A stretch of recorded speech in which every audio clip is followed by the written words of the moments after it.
ассалому алайкум дӯстон. ҳозир мо дар бораи бавосир яъне геморрой суҳбат мекунем. ин зиёдатӣ ва донаест ки ба рагҳои мақъад пайдо мешавад. агар аз он зардоб ва хун равад, ҷорӣ шавад, хунӣ меноманд. агар дар шакли ҳеҷ чиз набарояд, кур мегӯянд. ҳамин яъне дар ду шакл зоҳир мешавад. лекин ҳар кадоми ҳамин намуди бавосир ё дар даруни мақъад ё берун аз он зоҳир яъне пайдо мешавад. яъне ки аломат яъне чӣ тавр фаҳмида мешавад ки ҳамин иллат дар ҳамон шахс ҳаст. аломати бавосир геморрой он аст ки дар мақъад дард, гаронӣ ва хориш эҳсос мешавад. яъне агар ҳамин аломатҳо пайдо шавад дар одам, пас ҳамин иллати геморрой яъне бавосир дар ҳамон одам пайдо шудааст. ин аз рӯи ҳамин бавосир гоҳ як дона ва гоҳ якчанд ки монанд ба пистони сари пистон мебошад зоҳир мегардад. ин аз рӯи намуди худ гуногун аст. яъне лифӣ ки яъне сереша мешавад. дуюм инабӣ яъне аз рӯи андоза ва ҳаҷм монанд ба ангур мешавад. сеюм ба анҷир монанд мешавад. чорум яъне монанд ба ӯзах аст. яъне ӯзах вақте ӯзах мо медонем ба ҳамин монанд аст. панҷум ин ки аз рӯи шакл ва андоза ба хурмо ҳам баробар мешавад. баъд тутӣ мегӯянд шакли дигар шаклиш ки яъне аз рӯи шакл ва миқдор ба тут яъне чени тут яъне ба ҳамин тут монанд мешавад. анакун ҳамина мо чӣ гуна дар шароити хона метавонем ки ҳамин хоҳ кадом шакли ҳам бавосир бошад, дар шароити хона ҳамин тавобати ҳамин ба тарзи пуррагӣ тавобат мешавад. мо инҷа як 7 пешниҳод мекунем. яъне 7 намуди ҳамун тавобата пешниҳод мекунем. дар сурати ҳамин иҷро кардани яке аз ин ҳамин тавсияҳо ҳамин бавосир ба пуррагӣ яъне табобат мешавад. яъне мо ҳозир мебинем мана аввал якум ин ки ба наздики мана анҷир пайдо мешавад дар бозорҳо. мана ҳамин анҷир хӯрдан яъне ҳар рӯз хӯрдани ҳамин анҷир бисёр нафи калон дорад. дуюм ин ки мана ҳозир мо чӣ хеле мебинем мана тока мана ҳамин тока арамайдаи ҳамин вақте ки ҳамин вақте ки арам мекунем арамайда яъне арамайдаи ҳавай ё ки хокистари ҳамин тока мо месӯзонем. хокистари ҳамина гирифта бо сирко яъне уксус меган ҳамина якҷоя карда агар ҳамин бавосирда банданд бисёр ҳамин бавосирро ба пуррагӣ дафт мекунад. чӣ хел бисёр қавӣ мебошад ҳамин хокистари ҳамин ё арамайдаи ҳамин ба пуррагӣ ҳамина нест мекунад. тавсияи дигар ҳамин ки пӯсти моро сӯхта агар ба дудаш ҳамин мақъадро агар бидоранд ҳамин донаи ҳамуна хушк мекунад. баъд тавсияи дигар ҳамин ки ман ҳамин садбарги сафед фақат садбарги сафед ман ҳамира агар куфта ба ҳамун бавосир гузоранд яъне банданд ҳамуна яъне ҳамина як чанд рӯз ҳамина амала иҷро кардан дар кор мана ҳамина сабаби он мешавад ки ҳамин бавосир ба пуррагӣ нест шавад. тавсияи дигар ки мо мехоҳем пешниҳод кунем мана ҳамин хори янтоқ мегӯянд. инан янтоқам мегӯянд ба шутурхорам мегӯянд яъне хор. ҳамин хоре ки мана ҳамира ҳозир мо мана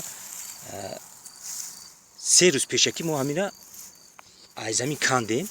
мана ҳамин асос мешавад ҳамин хор қариб ки дар ҳама ҷо ҳаст. лекин ҳамин ҷое ки яъне беоб ҷое ки яъне лалмӣ ҳам мегӯянд дар ҷоҳои лалмӣ ҳамин хори янтоқ бисёр мешавад. ан ҳамин бисёр барои ҳамин бавосир яъне геморрой бисёр як ҷиҳати хуби табобатӣ дорад. ина мо дар кадом шакл истифода бурда метавонем. яъне ҳамира вақте ки мо мечинем ҳозир ман ҳамин 3 рӯз шид мо ҳамира чиндагем.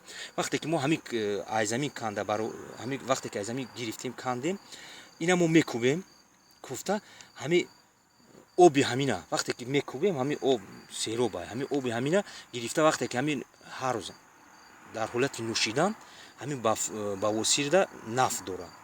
дуюм бо дар кадом ҳолат мо метавонем вақте ҳамин куфтанда агар хоҳем ки мисол ина оби ина яъне нанӯшем дар дигар ҳолат ҳамин ки ина ҳамин гирифта дар ҳамин бавосир мебандем. яки бастан дар кор дар ҳамун баъди куфтан дар ҳамун бавосир мебандам.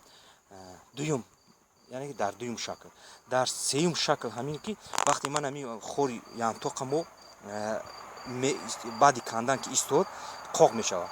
بعد قاق شدن همینا ما میسوزونیم.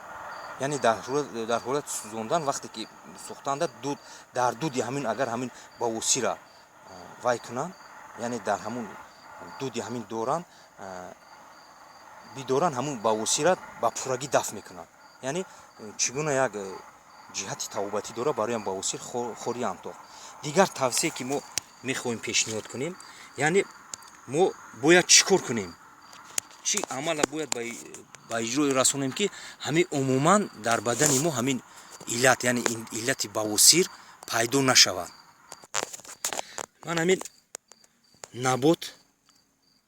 نبات ما هر روز 120 گرم همین کوفته 120 گرم همین کوفته من به نزدیکی توربام پیدا یعنی توربام باید بزرگ پیدا شود. همین توربی میون حجم لیکن توربی نه کلون نه مایده میون حجمی که رسیدگی باشه با پورگی همینا هر روز 120 گرم همینا قطعی همین تورب ما استعمال میکنیم.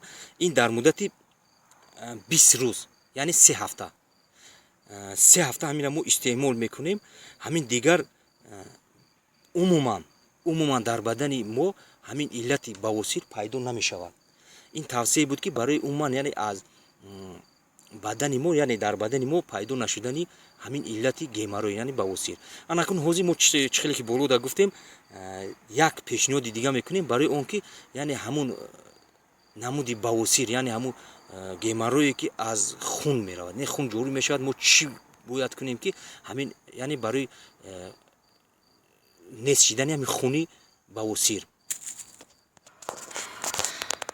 من همین برگی زوف گیاهی که برگی زوف میگن یعنی روسیقتی پادارожника میگن در همه جا هم اینم پیدا میشود. من چخیلی که ما هر یک ویدیو در همین تاکید میکنیم که ما فقط همون پیشنهادی را یعنی توصیه میتیم که همون چیز همه در دسترس باشه یعنی که در همه جا پیدا شود.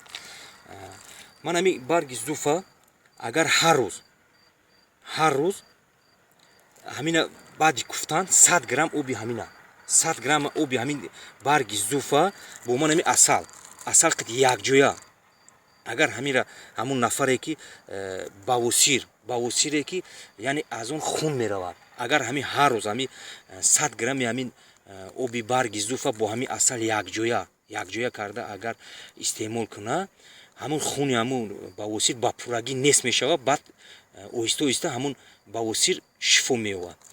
باقی برادران دوستان همه اون نفرانی که عین حال همین ویدیو را تماشا دارید در امان خداوند باشه.